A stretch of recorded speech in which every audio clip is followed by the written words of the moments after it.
Perfect.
Salute, and welcome. Welcome back to the Black Ocean. Now swimming in the deep end with your host, the one and only Great Black Shark. Yes, we're going to have to talk about this American border crisis. Oh, man, unless you are living under a rock somewhere, everybody should understand what's going on. Some of you gathered here in attendance tonight, you can report on what's going on in your city. Because as you're looking at on the screen here, this is the problem, ladies and gentlemen. When you elect a clown, you should expect a circus, and many of us in new black media spaces try to tell the Biden sexuals that this is exactly what was going to happen. It is not just a problem that we are being flooded with illegal aliens being made legal aliens through TPS and Joe Biden's administration. These migrants, as they're calling them, air quotes, yes, I said it that way, most of them are anti-black, okay? But see, we're going to deal with a lot of things here tonight because let's be clear. The problem is twofold. And as you know over here, if you have been a long-time subscriber of mine, I go by the philosophy of forewarned is forearmed, okay? And tonight I'm going to forewarn you of some things because we're going to do a deep dive into just how dangerous some of these migrants are to our people, okay? America in particular, but you know me. I'm focused on our people, foundational Black American Freedmen Society, okay? Because they're dumping them in so-called urban areas, and we all know that urban means black. Tonight here, we're going to cover the twofold problem of, yes, it is the fault of the Democratic administration and their policies and their bootleg flunkies, but got some people that be like, well, it ain't the migrants' fault, this, that, the third. No. See, it will be a different story if one, they weren't anti-black, which is a danger to us, okay? And it would be a different story if most of these people coming over here were very reputable because they're not screening these people. They're not screening them for diseases. They're not doing background checks on them to see what type of criminal history they have. They've already caused a lot of damage over here. So what I'm going to do tonight, ladies and gentlemen, I'm going to cover some of the origins of where these people are coming from. So you'll see that if you are a black parent or a black family, you better make damn sure you got your eye on your children in these neighborhoods and places where they flood them at, okay? Because by the time this broadcast is over here tonight, I think everybody's going to get the point. You know me, I go where other people are afraid to go because I care about my people, and I don't apologize for it. I never have, and I never will. So with that said, now that you know what the broadcast is going to be about here tonight, all people showing love on the Cash App, I'm going to get to y'all in just a second. But I do not wish to be rude because I value my esteemed guests and my audience over here. So I'm going to scroll up and begin greeting those of you that I see join us here in the tonight. Let me see. I see Chief X Ali in the building. I see good sister Tasha Peters. That's a very sweet sister right there. Very sweet. Sandra Evans, what's going on? I see you, sister. Only Pamela's way in the building. Erica Bailey. Oh, the truck driver in the house. My brother Diesel Mike. You get the Snowman 3114. I'm gonna get with you about that project we were supposed to be talking about, brother, discussing that. It's a lot to break down with that. I'm gonna try to get to you as soon as possible. The good brother Nightfall dropping the building. Foodophilia, I see you, sister. I wonder what you got cooking over there. Oh man, some of the most awesome legs on YouTube. Don't bless you, I'm bragging on you. V Moss be in the house.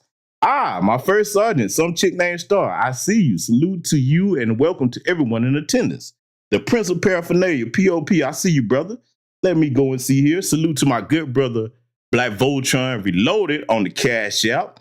Got some information to get to you soon too, brother. I'm gonna try to do that after the broadcast. And salute to Paul Henderson on the Cash App. Thank you very much for that, brothers, and everyone that'll be donating here tonight if you should so choose. You know me, I don't sing what I call the mosquito. Hit the Cash App, hit the Cash App. Me. And that's, to me, that's how that sounds. I look at it like, if your audience finds value in the information that you bring in, you don't have to tell people to hit the like button. You don't have to tell people to share it. You don't have to tell people to donate. They will do that of their own accord. If they're not doing that, for the people that do that, the Cash App song, that means you need to increase the value of your content and your information. So that's just me. Salute to the good brother Bruce in here and CRU Reality, the computer and beat maker. If you guys need any beats or computers built, you need to hit that good brother up. He does amazing work. Don't believe me? Put it to the test. So with that said, ladies and gentlemen, we're going to go ahead and get started what we're going to review here tonight. Brace yourself. It's going to piss a lot of you off, but hey, sometimes that's what needs to happen in order for us to take the proper actions to protect ourselves, other people. So with that said, we're going to get started and brace your ears, because a lot of what you learn here tonight, some of it you've already known, but some of it you probably hadn't, especially when we start getting into the backgrounds of some of these people, where these politicians are trying to make it look like, oh, they're just running from a bad situation. They need help. First of all, before we get started, let me clear up something right now. A lot of these so-called migrants coming from all over the place, they are not running from just stricken, war-torn countries. There's plenty of stable nations in South America that they could go to before they get here. And that applies to the continental African migrants that are going around the world in 80 days to come to that southern border, okay, to come up through here. And see, the number one threat, if you've been paying attention to my community tab, I'm going to say this off rip tonight. Because, see, I look at it this way. If you have knowledge of something and you don't try to warn your people, can you really say you love your people? Okay? Sometimes, many of us may see things certain people don't. So when it comes to the situation abroad, y'all know what I'm talking about. The Middle Eastern region, that nation, Israeli-Palestinian conflict, we'll leave it at that. Some of those operatives that they're worried about, that they've labeled terrorists, if certain events transpire, you really think they're just not going to come through that southern border? Because see, I'm going to tell you something right now, and I know this for a fact. They are exploiting that CBP1 app. Oh, yes, they are. Yes, they are. Oh, yes, they are. But we're going to get to that. We're going to get to that. So with that said, ladies, we're going to start, ladies and gentlemen, we're going to start looking at one of the primary problems. And, I really hate this because the people of Chicago are good people, man. Good people. I know them. I have family up there. They really don't deserve this. None of us who are taxpayers deserve this, okay? But I got to start the show off tonight here and let you hear the words from one of these bootlegs, and then we're going to discuss what should be done about it.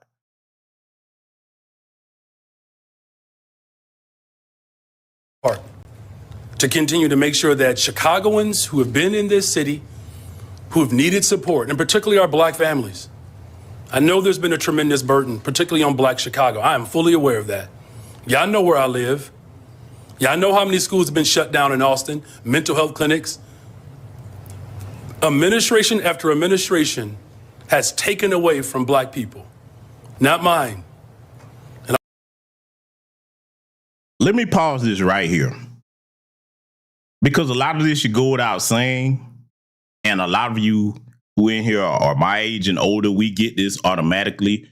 But I'm primarily addressing this particular point here that we're finna examine to point out something to the youth, because we have to train them to spot this type of BS. And most of them get it, but for those that don't, if you've been following me for any amount of time, especially on Twitter, you know I have something I call the Beto O'Rourke protocol, where a white person will jump in front of a group of black people, usually Democrats. Okay, they'll put a Democratic candidate like Beto O'Rourke. You go back and study his campaign, they'll get in front of us, because he's not the only one, but he's one that uses it a lot to the point that it was just so offensive. They'll get in front of you and tell you all the problems that they see you dealing with, because you know them better than anybody if you live in the problems. Recite all of that to you, but by the time they finish, there's no solution. The other egregious lie. There's an old saying, particularly used down here in the South: you're not going to piss in my face and tell me it's yellow rain. He just said that all the other administrations take from black folks, but not his. Okay, well, this is happening under your watch, sir, so your administration is doing it. See, my endeavor here tonight for young and old alike who are on code, because I'm not even talking to the off code people. You will be the authors of your own fate. My concern is not the off code people. But for those of you of any age that are on code, this is what I want you to understand. That's how little they think of the collective intelligence of black people. They think that, and they have a good reason, let's be clear, as a collective, the last 60 years, just vote blue no matter who. That's been a lot of our people. But they think that even when you're suffering, they can come before you and tell you, oh, that what you experienced, that's not really what that is. So all the displaced Chicagoans up there, that's not what they're going through because you said so, huh? See, a bootlick is a low-down, filthy, disgusting, vomitous creature, okay? That's the true epitome of what it means to sell your soul. You sit here and you look at people in the face and tell them that what they're experiencing is not what they're experiencing. You're taking facilities away from seniors. You're taking situations and jobs away from the taxpaying citizens. You're doing all of this. But you're going to tell people that's not what's going on.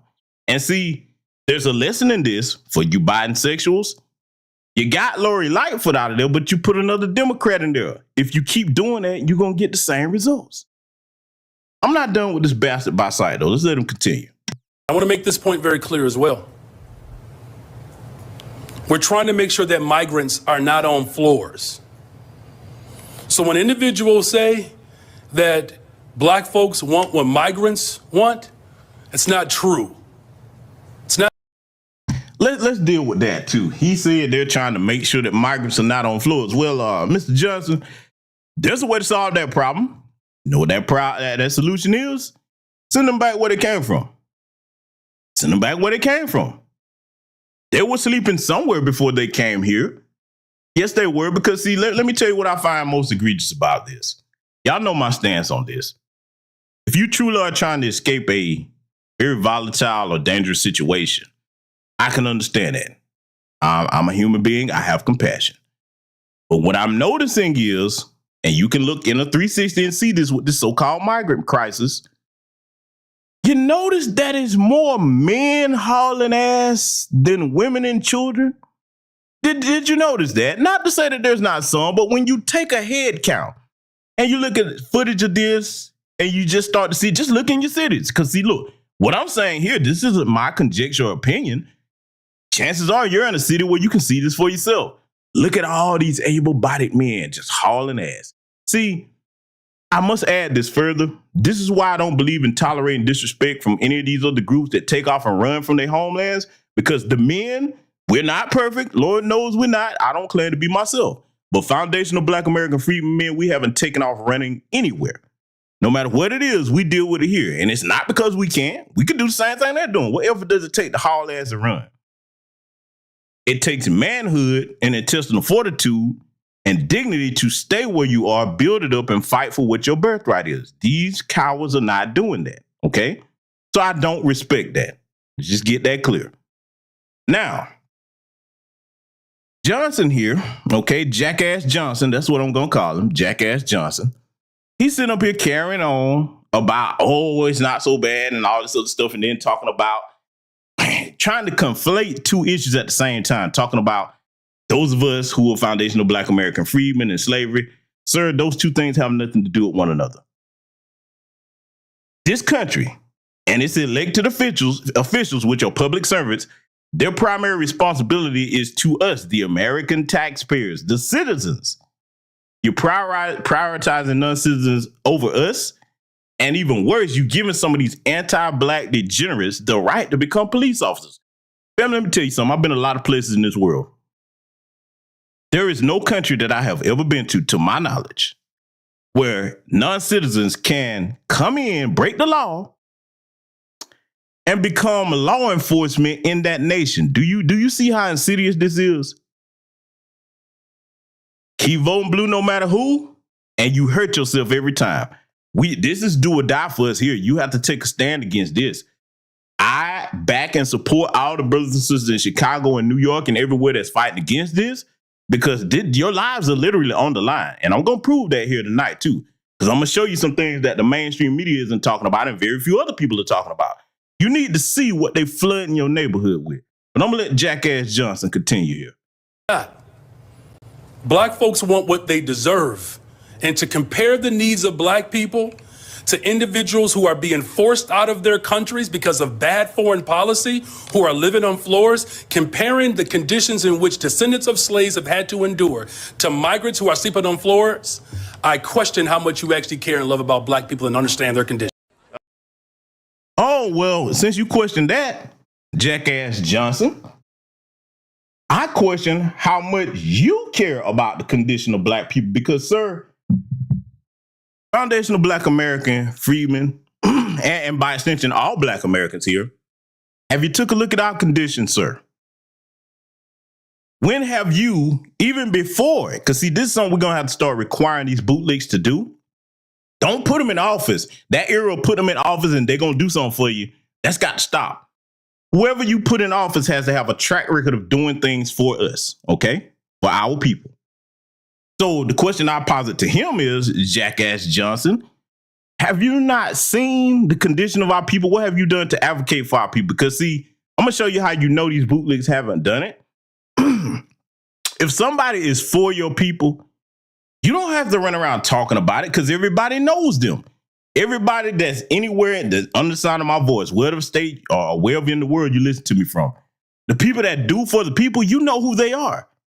They're not standoffish. They're not so far away where you can't ever talk to them. They're damn sure not going to get up and walk out of the room when you talk to them like we've seen some of these dirty Democrats do. Okay? So we're going to have to change the standard for them to get our votes and our support. But I got something else I want to show you here. And I know this is Fox News, but this footage is accurate right here. I want y'all to pay attention to this report. Oh, here you go. You got people coming in now. Take a look at this. A lot of young adult men being let through now. So every person who was just let through is appears to be a single adult male. Brian, if we can turn around really quick.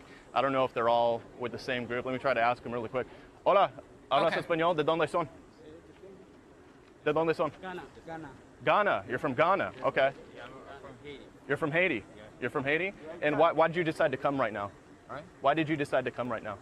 The state. ¿Por qué estás? Now notice he said one of them was from Ghana. The other was from Haiti. Now let's deal with the Ghana thing. Tell you why I don't respect his ass. Ghana is a stable African nation. Is it perfect? Does it have problems? Yes, it has problems. Is it perfect? No. But you put that much, because let's break this down. I'm going to offend some people here tonight. If you're in a part of the tether class and the spineless class, you're not going to take offense. But let's break this down. Do you know how much effort and resources that it took for him to haul ass way from Ghana to get to the Southern American countries to come up through that border to America? There are plenty of stable African nations you could have gone to first, sir. Your homeland is one of them. But if you did have to leave Ghana, why didn't you go to another Africa? Kenya, very stable. Okay, I can name several nations over there that are stable and you can get it popping over there. Okay, especially if you're from there. Then the Haitian, I guess he didn't learn his lesson, because let me deal with this too. This pretending like they don't understand English, that's a con game. Bullshit. Yes, they do. Yes, they do. They know plenty of English. So I just want to go ahead and clear that up. But see, I guess he didn't see that footage from when Jim Crow Joe rounded his people up. Y'all saw it. They was on horseback with whips and everything, rounding everybody up. I guess he don't understand it. He don't have the complexion for the selection. We'll call it that. I'm going to let this report continue, though, because we got a lot more to get to. ¿Por qué decidiste venir aquí ahora en los Estados Unidos? Yo vivía en Chile. You live in Chile? Yeah. But you're from Haiti? I'm from Haiti, so I'm living in Chile for 5 years. Okay, so why did you decide to come? Yo quiero venir ahí en Estados Unidos y porque allá es donde estaba en Chile. He says he wants to live here in the United States. Where is everybody else from? ¿Hay alguien aquí que puede hablar inglés? There's a lot of Where? Haiti? Haiti? Why did you decide to come here? Brazil. Pardon? Brazil. Brazil. You're from Brazil. She was living in Brazil. Got it. Okay. She is Asian people. Got it. They are Asian, so she live in Brazil. Got it. Okay, so it sounds like we got a mix of Haitians, somebody from Ghana, saying they want to live here in the United States. Some speak English, some speak Spanish, so apologies, guys, just trying to figure it out as we go here. But yeah, you can see that this is a group of, I don't know, about 15 or so men who were just let through. We got some more being let through right now. And the thing is, everybody has a different story when they come through. You think everybody's kind of from the same country, the same block, same situation, and that's not always the case. And you can see another group being let through now. So Bill. Now, I played that for a reason, and this is going to piss some people off, but so be it. When you take a look at that, all of those able-bodied men, you saw what I was just talking about. Did anybody, correct me if you seen them, because I didn't. Maybe my eyes are bad. Did anybody see any women and children with them big, grown, rusty, able-bodied men? Did you see that? Did anybody see it? Let me know, because I know I don't have the answer to everything. Maybe I missed it. Like I said, my eyesight might be getting bad. I did not see any women or children. I really didn't. I didn't know large numbers, didn't really see any. Did anybody in my chat room see women and children? Looking in the chat, not a one. First I say didn't see. Yeah, okay. Didn't see any, right? So now you probably like, I know the tellers, oh, nigga, why you harping on that point? Well, I'm going to tell you why I'm harping on that point. Because, see, those same grown-ass men that hauled ass and just fled over here, because, look, all of them are not escaping no war-torn countries. They're economic migrants. But, see, here's the thing. I got to go here. So for the tellers that, nigga, why you harping on that? I'm finna tell you why. Family, what do the teller class over here tell us all the time? They tell us, what is it? Let me see if I can recall some of the things that we are told. We're told that we are lazy, we don't work hard, and they're so much smarter than us. You niggas don't know what you're talking about. You need to learn how to play the game. Oh, and that's what they tell us, right? So, granted, cool. Maybe we're not as smart as you. But I have a question for you, teller class. If you have all this intelligence, you work so much harder than us, when you figure out a way to get things popping where you were, instead of hauling ass halfway across the world. Because let's be clear, think about it for a minute. This is not an overnight trip. You have to have resources. You got to eat something. You need a place to stay. You're going to be paying people to smuggle you places. Who's paying for all that? Yeah, we're gonna start asking them questions. So with that said, now we're moving to the portion of the broadcast which I want all of you to pay attention on and take notes. I will be interjecting at different intervals here.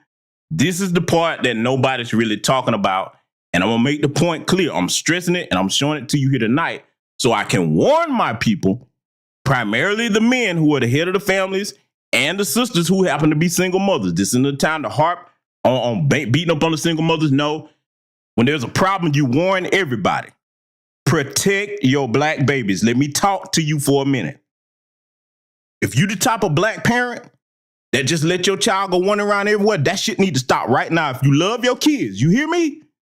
I'm not saying this for nothing. I'm not saying this to be cute, to get clicks and likes. Y'all know I don't engage in that. Well, I'm finna warn you of a threat, and I want you to pay attention because it's not gonna come from my mouth. You finna see what they dealing with over where they are. And this is coming into our communities. So the next time you go to these city council meetings, feel free to use this information that I'm about to show you here tonight. This is a serious threat. And with that said, I'm gonna get into letting y'all see exactly what's flooding up over here. Protect your black babies. A massive criminal network is moving huge amounts of people. Now it's very dangerous. Only just fired a shot there. So many people had been through horror. There is the fence now. It's just absolutely crazy dangerous.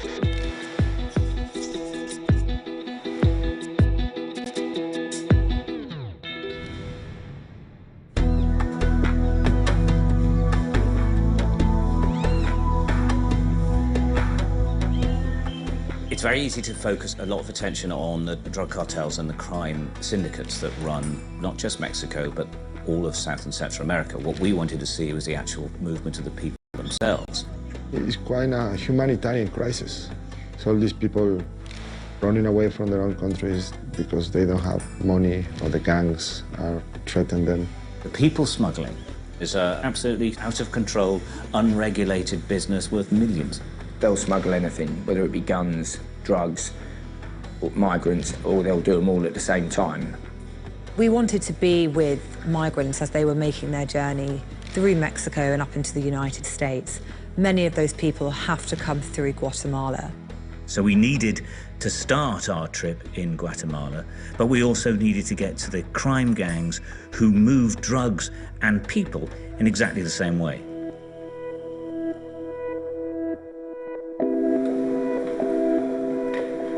Guatemala is a sort of entry point to Mexico. It's especially very dangerous as it gets towards the border, where the crime gangs are really, really violent.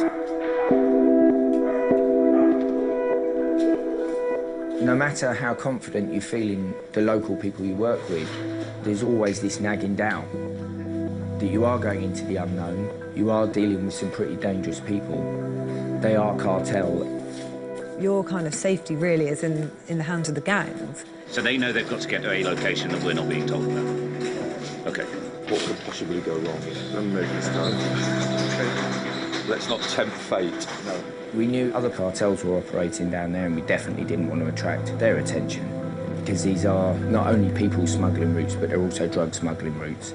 We arrived to a predetermined location. Yeah, they are just coming there. Okay. But we have time. Okay, how long?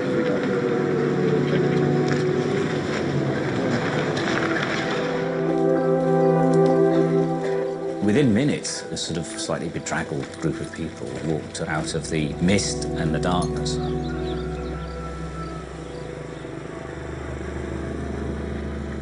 What struck me straight away is there were some really young girls in that group. This is the beginning of the journey for these people. They're going, well, thousands of miles. Most of them try to get to the United States, so they have to use the traffickers who will get them there, but it's going to cost them money. Now, let me pause it right there for a reason, because, see, I'm finna expose a dirty little secret because, see, one of the things that I've learned over the course of my lifetime and the experiences I've had traveling here and there and my background, I know certain things when I see it. Let me tell you who's funding this. And it's going to make sense when I see it. And you can do your own research. You'll be like, oh, yeah, I see it now. There's a reason why we always tell you to follow the money, because, see, when you look at these people, as I let this play here, you know these people don't have the type of money that it takes to pay the cartels and these coyotes to get them here. So the question is, where's the money coming from? I'm going to tell you, and don't be surprised if they shut this broadcast down. If they do, I'll have to move it to Patreon. I'm going to expose the secret. Corporate America, yes, I'm putting it out there. Corporate America is paying these cartels and coyotes to bring these people up here because they want cheap labor. And not only corporate America, New York, you want to know who does want the migrants there? Do you want to know who wants them there? It's your rich pals up in the Martha's Vineyard areas, upstate New York. You know, the wealthy white folks. that want their little servants to clean their houses. Oh, this is who's paying for that. Everything has to be bankrolled. Let me tell you something that I know about those coyotes and cartels. They don't do shit for free. You understand me? You want to talk about hustling mentality? Look, you can't even talk to them without paying them. You understand me? Oh, yeah, I'm putting it out there. Yeah, it's time for our people to know the truth. One of the things that I can't stand is our people being in the dark about everything. So I'm putting this information out there so that the next time any of you that's dealing with this problem at where you are, you go to a city council meeting, you're going to have some facts. Because it's going to all click. If you think that, okay, he reaching, he just saying that. Wait till I show you what I'm about to show you next. So let's continue. Arriesgando nuestras vidas porque yo sé que es algo peligroso, pero y vamos a llegar y para poder ayudar a nuestros padres, porque ellos han luchado para sacarnos adelante y ahora nosotros también queremos ayudarlos. We headed off into the hills on this, what turned out to be a pretty special journey. The system guarantees they get to Mexico and much further on. And in fact, for some of them, they believe that they're being smuggled all the way through to cities in the United States. They're paying quite a lot of money to what is called a coyote. This is a person who oversees the group. Is it safer for everyone to travel together in a group like this? Van pagando todo para que no les hagan daño. Porque si no se reportan o si viajan solos sin coyote, los secuestran y los matan rapidito. The route is a completely illegal smuggling route. There's no danger from officialdom. Your danger is always from gangs. There was these two young girls. One of them was 16 and one of them was 14. They knew they were on a dangerous trip. I just don't think they realised how dangerous that trip could be. The truth is, for many girls, they can be raped and can be forced into sex slavery. And that was just heartbreaking. It really was. It was their naivety, I think. That was what was so worrying and upsetting, really. A todas horas del día, estás en mi pensamiento y me enloqueces. It was very touching, actually, really poignant moment. It was just a few minutes before we crossed into Mexico. Como la lluvia que moja mi vida, me traes la... I've got a little girl myself, and it just broke my heart. Just to think that she was so full of hope and enthusiasm for her future, but at the same time I knew what was likely to happen to her. Okay, well, this has been quite a trip through the mountains, and literally just around the corner from here, we're going to enter Mexico. It hurt to say goodbye to them, it really did.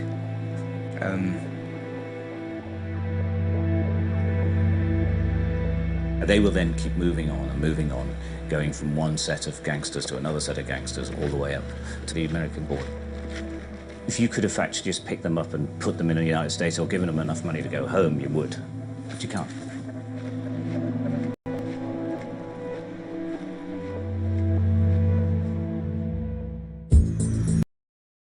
Now, let me point out one of the primary concerns that I have with why I'm showing you what I'm about to show you here tonight, because some of it's going to turn your stomach. It is, but I need to warn my people. Keep in mind what he was saying about the young girls being preyed upon. Let me tell you something. I don't give a damn who it offends. I don't care about nobody's feelings. My people need to be warned. Where these people are coming from, and you see all these men coming across in their country, in their culture, when they don't have what they need to survive or make money, you know what their first thing it is to start turning to? Not trying to get a skill, not trying to go to another place where they can find some work. No. That's too much like right. That's too much like manhood and work. The first thing that they turn upon is, okay, let me start preying on the most vulnerable of my society. Hey, let me grab these young girls and human traffic them. Yeah, I'm going there. Now, why am I pointing this out? Because the problem with all these men flooding up here, this is a part of their culture. This is their mindset. So when they're coming to black neighborhoods, if you the type of black parent where you just let your kids run around all over the place unsupervised, you setting them up to be taken advantage of. Some of this has already happened. Okay? You have to be warned in order to know how to protect yourself against something. So that's my purpose of showing you this here tonight. Let's let it continue. If you've crossed over from Guatemala, you're going to go to Tapachula. If you have vulnerable people on the move, then you're almost guaranteed that they'll be preyed upon by crime gangs, and with crime gangs, it's usually the sex industry. You could see prostitutes on the street, and some of these girls were young. I mean, they were really young. That made the team feel concerned for the welfare of the young girls who we'd just met. This girl we met, she's now a professional prostitute. That's what she does, but she didn't start life like that. This girl had crossed the Guatemalan border with a coyote. She was effectively sold and was never allowed out and worked as a prostitute to pay the debt for 5 months. Her debt was $100. It was quite staggering. Los agarraron entre todos, los violaron, se puede decir, porque pues no era por nuestro gusto. I think that perhaps that's the saddest bit, that guilt, that she felt she was responsible for what happened to her. And I think anyone who's ever done stories like this knows that is such a standard thing that happens for women who have been abused all over the world. How have you survived? Tengo que echarle ganas porque tengo 2 hijos y pues los tengo que sacar adelante. Sometimes she works on the streets and sometimes she's in this brothel, and that unfortunately brought home to us what the outcome of this journey is for many of these young girls. That got to everybody. It really did choke everyone up.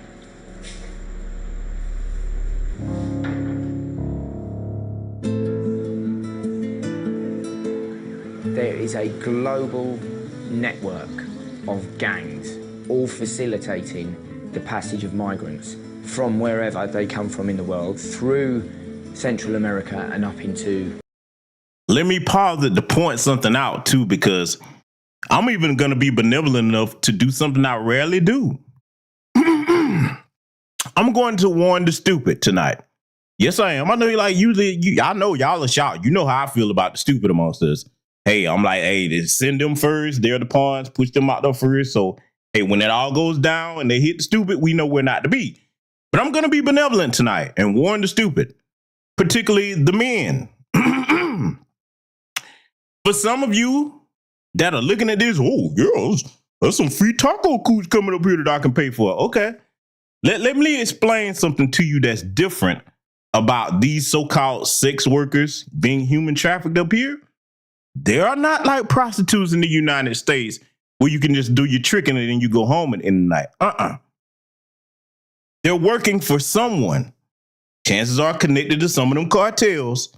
They will set you up and kill you.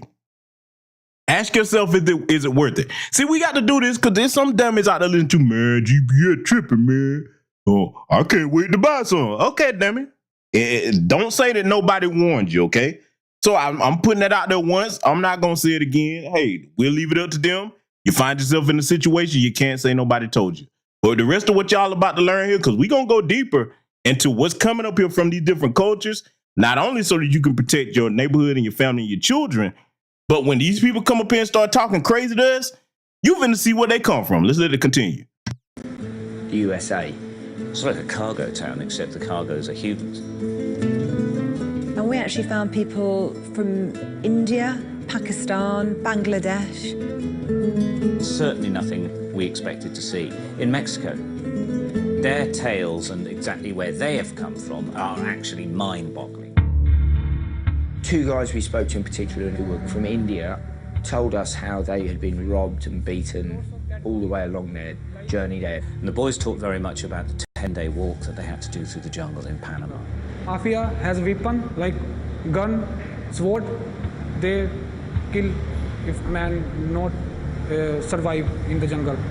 If you fell behind, if you injured yourself or you became ill, they just shot you dead and left you in the jungle. So this just sounds about the worst thing you could ever have imagined on Earth. You can see the dead bodies lying there everywhere, have smell of dead bodies. The most amazing thing for me is that they think that they were lucky. You know, they said, but I'm lucky because I'm still alive.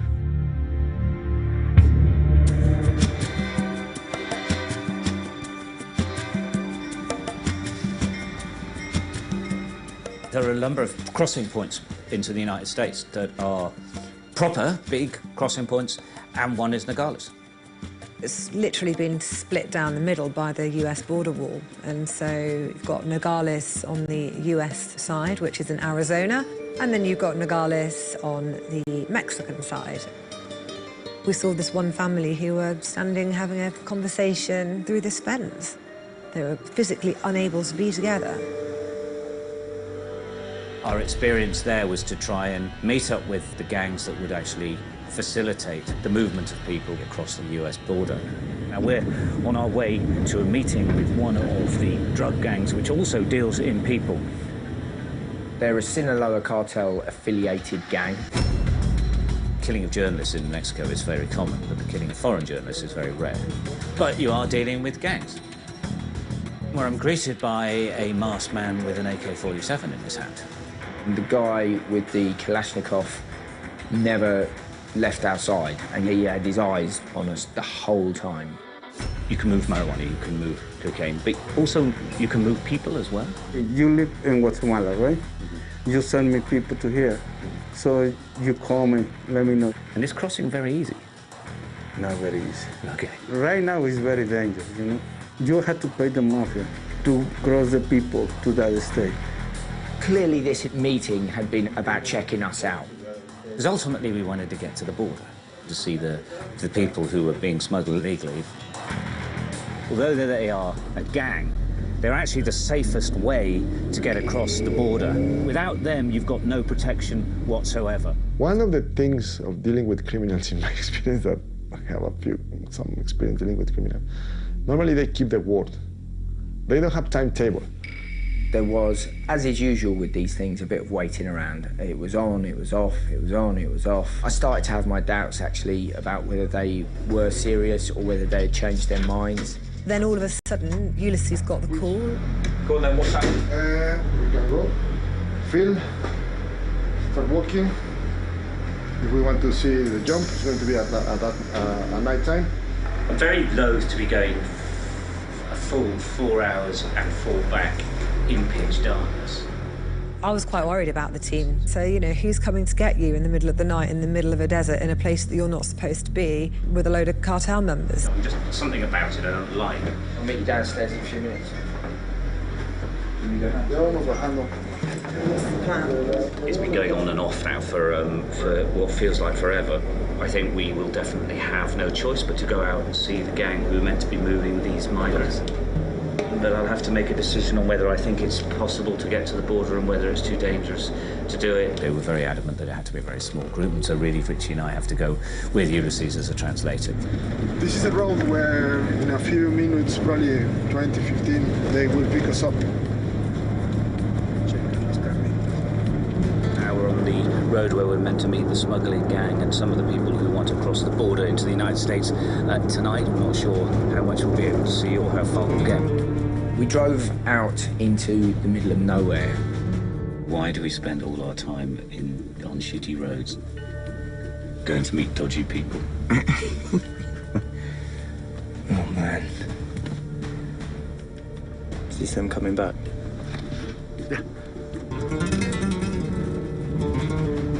This is the last bit of the journey by car. Very shortly we're going to be dropped off and we're going to begin the walk. We can't show any faces. There's two of the guys here who are going to be going across the border into the United States. Let me pause it to point out another little known fact that's not being talked about. And this is where a lot of white America is going to turn on Jim Crow Joe. Because see, something else that nobody's talking about.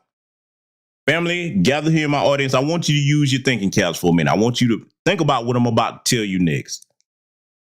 Do you think that the cartels are stupid or ignorant about the state of America's opioid crisis? Right now, a lot of these so-called migrants is coming up here all willy-nilly. They are flooding over here with a whole bunch of fentanyl, okay? Oh, yes, they're coming. They're coming. If you think it's bad now, wait till they get set up shop here and start, because they're already doing it. You finna see these meth zombies explode. Because one thing about the cartel, all they care about is money. They threaten these people's lives. They're like, hey, listen, we're going to send you up here to America with this pack. If you don't move this and get my money back to me, I'm killing your whole family that's still down here. Now play with it. And I'm telling you, this is what they do, okay? So what I'm saying is, since we know in America, they don't like to punish white supremacists, you know, it's a medical health issue now. But during the crack era, when they flooded our neighborhoods with all these drugs, it wasn't no health issue then. Didn't nobody have no compassion for black society. So what's going to happen is they're going to lay this at the feet of Jim Crow Joe because he's doomed himself. This open border policy, that CBP1 app, there are going to be very, very dire repercussions from his stupid actions, okay? So you got to be twice the fool to take the B1 to vote for him because as you've been noticing here in the chat, I've been putting in the cost in all 50 states of this illegal immigration. Y'all better save and download that PDF, okay? And go through it very thoroughly, especially page 44. All of this is going to be laid at his feet. Let's let it continue. Have people with us who are going to show us the way, and then we'll obviously come back. We were driven even further out into the countryside to a drop-off point.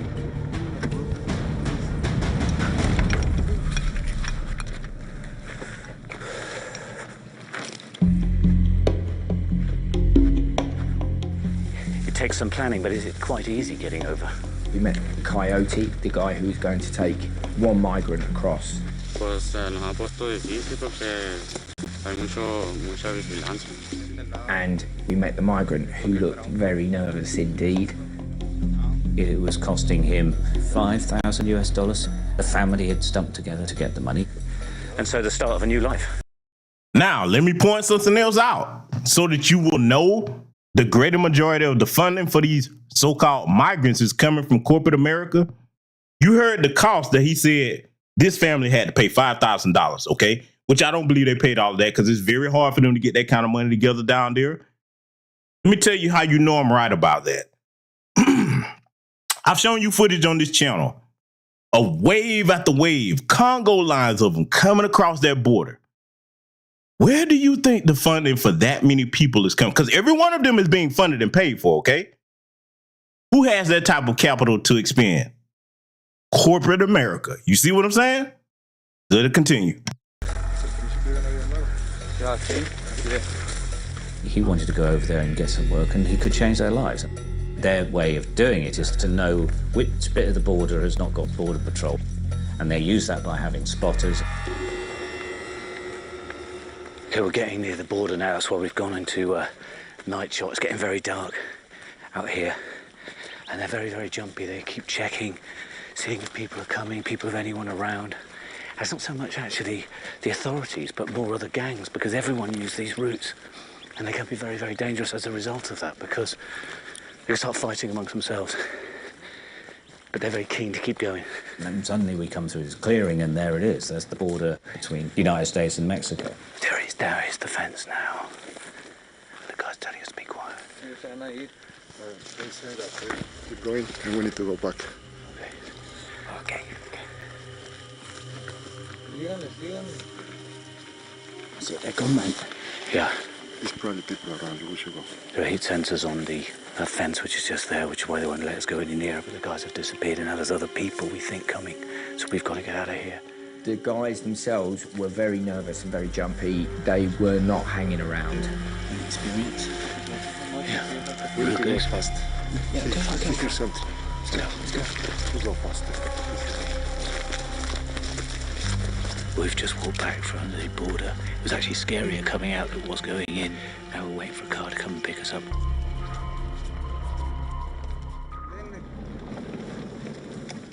We actually got to the border, the guys have got over. What I think this shows is just really, with a bit of organisation, how easy it is for people to get across that border, and it's something that the United States government and the Mexican government have all discussed. Often the border is there, you can't stop people crossing it.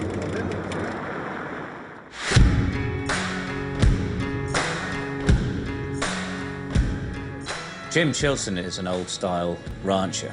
This is the international boundary. Mexico, United States, my ranch. You see it's just a 4-strand barbed wire cattle fence. He has about 22 miles of fence that is the border between Mexico and the United States. He's an 80-year-old man, and he showed us surveillance video. It clearly shows large groups of cartel members, drug mules, coming through his land. Every day, he is confronted by Mexican drug cartels. They are quite literally on Jim's doorstep, and he's been putting up with this for years. We had a border patrolman almost killed on our ranch. It's like the Wild West. It is the Wild West. Now, let me point out something about little old Jim Bob here that's talking about, oh, they coming through my land. See,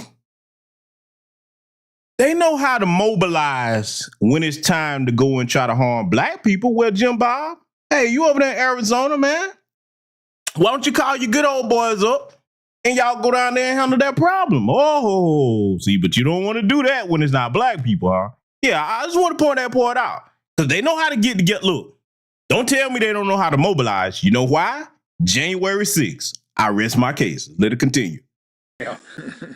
And he took us on this big, long drive down to his land. We're off like a herd of turtles. I mean, you realise how vast his land is. There's undoubtedly somebody up there on that mountain right now. The Mexican side of the border is being used by cartel scouts. So the scouts live up on this mountain. Do you think there'll be cartel members out there watching us now? They know where we are right now. They're watching us. Everybody ought to wave. So the scouts direct the operations of the drug cartel and the people being smuggled over. And I was just filming and I could hear some voices. I knew the team were over there, but the voices were coming from over there, and on this hilltop, just over the Mexican side of this fence, I start seeing some movement. The cartel scouts. You can see them much better in your viewfinder. Yeah, you can see them really clearly here. Yeah, we must be 300-400 metres away. Well inside rifle range. I couldn't believe it. I was like, I can actually see them up there. And then Craig got the drone up and tried to film their position. I tell you that. They're not going to like that, are they? No. I've got one of them coming out from under the trees. Perfect. We could see them moving around quite clearly. And I had seen a long weapon which looked like an AK, so we knew that they were armed. And he just fired a shot there. Yeah, I know. Yeah, that was aimed at us, or just a warning shot? I didn't hear any whistle by. I did. Nothing. No, I didn't whistle by, but it was definitely a shot. We had a shot. We don't think they were shooting at us, but probably telling us to go away. Yeah, they're shouting now as well. And then there were a few more shots, and then we started to hear voices. I suddenly spotted two of them walking down the hill. Where's Richie? Because there's some guys walking down this path right now. Yeah, I've got them. And coming down the hill are two blokes from the hideout. Shouting amigo. Yeah. Now, let me point out something that's very tactically stupid that they're doing. And all of my former veterans in here know where I'm about to go with this. Why what they're doing right there is very dangerous. Anytime an armed enemy has the high ground and you have the low ground, you are at an extreme disadvantage. You understand me? See, they out there with the little cameras and all that. I'm like, fool, are you prepared? Does anybody have body armor on? Do you have comparative weaponry to actually fight back if they decide to open fire on you? Because let me tell you something right now. When it comes to the Second Amendment, I don't believe in keeping outdated power tools. I'll say that. So if you're going to do something like this, you better be prepared, because they are. The cartels over there, down there in South America, let me tell you something. To deal with them, they have to bring in their military, because that's just how well they're armed, okay? Don't take my word for it. Do your research. I just want to point that out. They're very foolish with their protocol right here. But hey, you know, the Alabaster people, they got all the sense. They got the high IQs. Let it continue. Sounds friendly enough, but Sounds friendly enough. Then I said, well, I'm going to go over and see if I can talk to them. Stuart's going over there. We're going to chat then, Rich. Hold on a minute, mate. Don't go over there on your own. That is one of those moments that could go either way. It could have gone very, very badly indeed. I was wondering, how dangerous are these guys going to be? It could be very dangerous, but On the balance of probabilities, right, like Jim's armed, right? He's a rancher. He's got pistols and rifles with him. And it was quite clear quite quickly that they were actually shouting for something. How are you? No money. ¿Para comprar cigarettes? No smoke. And started talking to them in their balaclavas on the other side, say they were there for sort of 3 months living on the hill. You work for the cartel? Sinaloa. Their job was to look down at what's happening on Jim's farm, while Jim is standing next to us. And many people come through? 11 people. None of us really spoke any Spanish. They didn't really speak any English. Thank you. Now, let me go here with this again, because, see, one of the things that I like to do is pick up on the things that people don't have the balls to say. If this guy right here went to his state representative and told them what was going on, showed them this type of footage, why don't you activate the Arizona National Guard to help him deal with that? Oh, but I forgot, because it's not niggers that's the problem. Oh, that's only for us, though. Yeah. And when we got signs of protesting, they'll activate them on us. But they won't do that to help him keep these damn criminals off his land, which are actually violating constitutional law. But hey, it's too much like right. I'm reaching, right? Let's let it continue. No cigarette? There we were, standing on either side of this little barbed wire fence, having a chit-chat. That doesn't happen every day. I mean, this is sort of the crazy thing that we're divided by a piece of barbed wire, right? Yeah. And some railway track. It was an interesting moment and really quite a poignant one that the two are there together. Which one's the victim here? You just don't know. It's like, is Jim the victim because they're coming across, or are they the victims because they're so poor they haven't got any water and they're living on a mountain? Adios.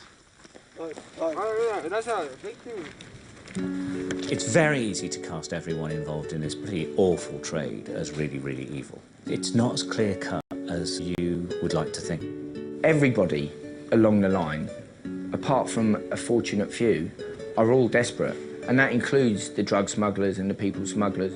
They've all grown up in these terrible places and they're all making a living the best way they know how. All these people we saw on this trip were just trying to make their lives better in some kind of way. I know that it's illegal, the stuff that they are doing, but they are just escaping from violence and trying to find a job and a decent way of life. The authorities have no way at this stage of stopping it, and people are prepared to take a risk that most of us would never even consider.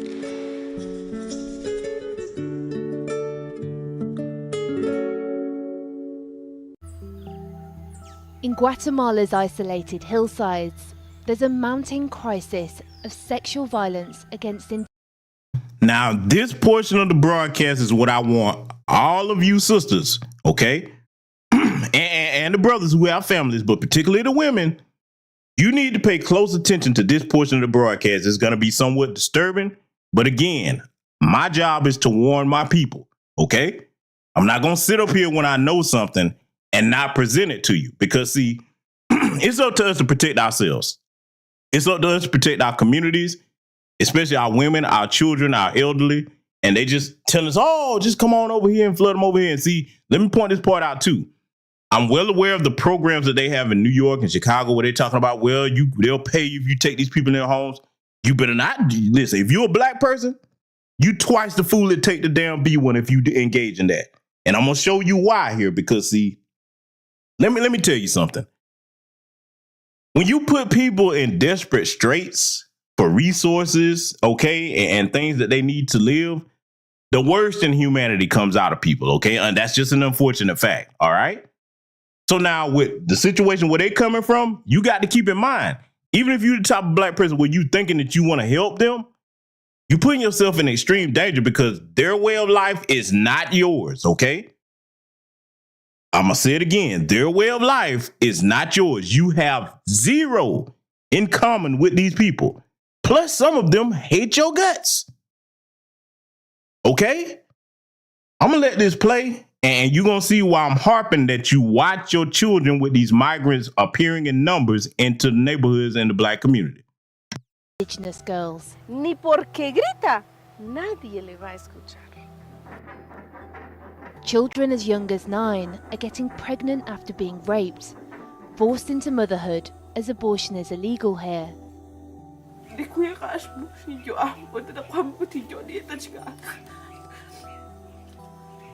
With little or no help from authorities, the situation is desperate, but some are determined to find and support the girls. Me duele verla, pero me alegra su fuerza.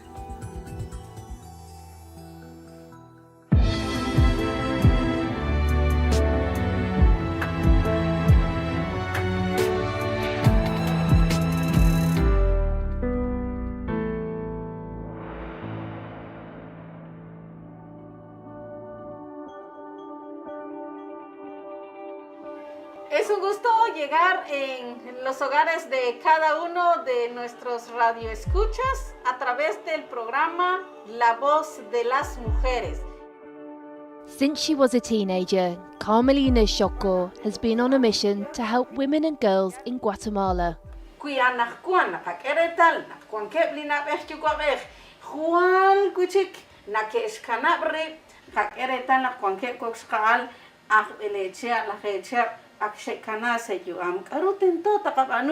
Broadcasting from the small city of Caban in the centre of Alta Verapaz, she tries to offer support to those being sexually exploited, often hidden away in the mountains and valleys of her native state.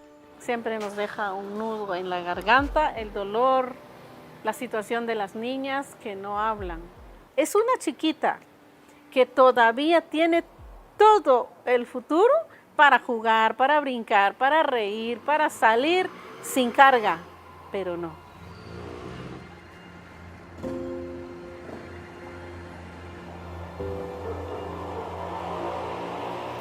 Buenos días. Buenos días. ¿Qué tal? Bien, aquí. Carmelina works for OSAR, an organisation that supports victims of sexual violence. The scale of her task is overwhelming. Alta Verapaz has the second highest rate of child pregnancies in the country, and Carmelina is their only caseworker here. Girls in this isolated area are particularly vulnerable. Police or even neighbours are out of earshot, and there's no phone signal to call for help. Las niñas, cuando ellas se quedan solas en sus casas, muchos hombres se dan cuenta que mamá y papá no están en ese momento, van a violentar a las niñas. Las casas, las viviendas están bien distanciados, uno acá, otro allá y así. Si un hombre llega a violentar a una menor de edad, ni porque grita, nadie le va a escuchar. Today we're visiting an 18-year-old who found herself in that terrifying situation and with few options. Raped and now pregnant, she asked Carmelina for help after hearing her radio show. It's not long before her due date, so Carmelina has brought a nurse along to check everything is okay. Now, let me reiterate again. When you look at these large numbers of these so-called migrants coming over here and you see mostly men, you see where I'm going with this? This is what they do to the young girls in the regions where they're from. And again, I don't give two shits who's offended. If you from them cultures, I'm telling the truth about your culture. Okay? This is my people's safety on the line that I'm concerned about. If they'll do that to young girls as young as 9 years old, what you think they're going to do? They get over here in these communities, and you the type of parent that got your kid running around out here by themselves. Your kid is more of a burden to you, so you just, as long as they're not around you, you don't care where they're at, and they're just running around. I'm going to further add some disturbing news, but forewarned is forearmed, as I said at the beginning of the broadcast, and as I often do. We're in an era now where we see the image that's being portrayed and projected by mainstream media of our black women, primarily now to the point you got these dumbass teachers with little kids singing Sexy Red songs in class. Oh, you see where I'm going? So now that's the image that's being promoted. You think about the average kid that's left to their own devices listening to that. It's an ugly thing, and those of us who are men and our right friends of mine don't think this way, but this is not what we're talking about coming from these damn countries where girls as young as 9 years old are being sexually assaulted and impregnated. They see your little daughter out here running around dancing, that kind of stuff. They've already got an image of what they think little black girls are supposed to be. They're already predators, okay? So why I'm telling you this is I'm pleading with you. If you are that type of parent, you're going to have to change how you monitor your black children with the changes that are being made to these communities where they flooding them in. Most of the Republican states are fighting back and shipping their asses out of here, but that doesn't mean that I don't care about my people in the Democratic states, okay? I'm giving you a heads up. You need to sit down with your family after this broadcast, start reviewing things, making preparations, talk to your children, let them know, hey, listen, these migrants, you outside of my presence, you ain't got no business talking to them. And I'm going to tell you right now, I'm going to say it because, again, like I said, my concern is for the safety of my people. You got young daughters, 12, 13, 15. I'm not a father, but I know if I had babies that young and I was raising them, hey, we can't be with them all the time. You are doing your child a disservice if you don't give them some pepper spray to keep on them at all times, just in case. At least that. Now, there's some other things I would give my kid that are perfectly legal for them to have, okay? But at least that. And a good old-fashioned blade, too, and you need to teach them how to use it. That's a whole broadcast for another time, but I'm just saying, man, don't be the person where after something happens, now you are in reactionary mode when you can be in prevent defense, because this is the responsibility that I place primarily on black men that have families. And then let me go here with it. Brothers, even if you got that baby mama that y'all don't get along, you got to get along for this. I'm sorry. You need to talk to her if you able and be like, listen, we need to sit down and discuss this because this is going to affect us. Especially if you see it, if you got a child, you and your baby's mother are not together, you need to come together and call her up. Hey, listen, I got concerns. We need to talk about this and come up with how we going to keep our child safe, okay? If you're not under that roof. All hands on deck for this because, see, I'm still pissed off and it makes me angry just to think about it. That little 11-year-old baby, man, where them heifers jumped on that child and had her face swollen up with them surgeries. Oh, my God. See. Let me not go there. Let me not go there. Y'all understand what I'm trying to do here. So I'm going to let this continue because that just really pissed me off. Let me go ahead and let this play. No hay muchas casas ahí. Vale. Ajá. Es porque ella es muy embarazada. Ajá, sí. Sí, entiendo. The 40-minute walk up the mountain is especially treacherous during the rainy season. It's crazy to imagine someone who's about to give birth will have to do this journey. Esa es la vivienda de María Cristina. Es muy alto. Habanu. Frankesh.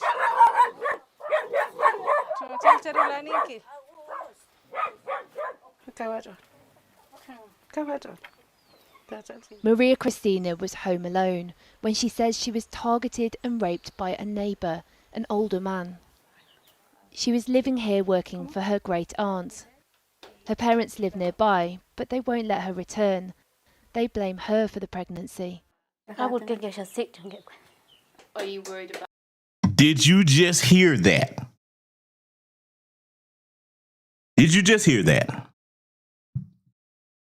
See, we got to pull the wool off of these other cultures that's come over here and start talking down on us and talking about what we need to do. When back home, the women that were supposed to be responsible for protecting her, they're blaming her for being sexually assaulted.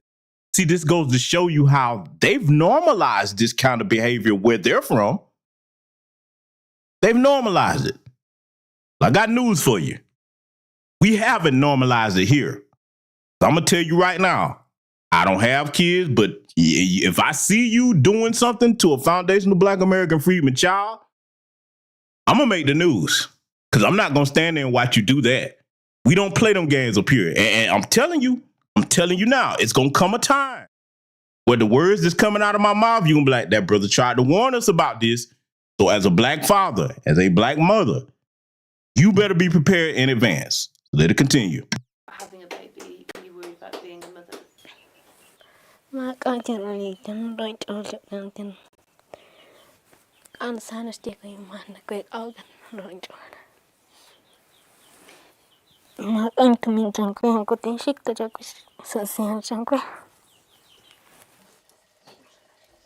Villagers are trying to make her live with the married man that she alleges attacked her to absolve the shame of rape. But Carmelina is teaching her that she has a choice.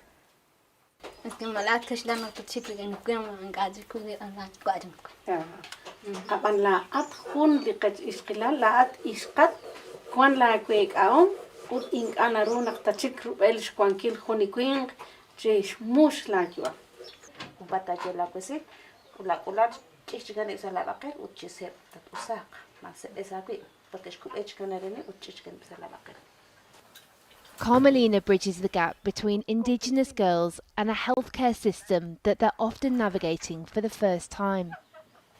Tiene las encías muy pálidas. Eso quiere decir que tiene anemia.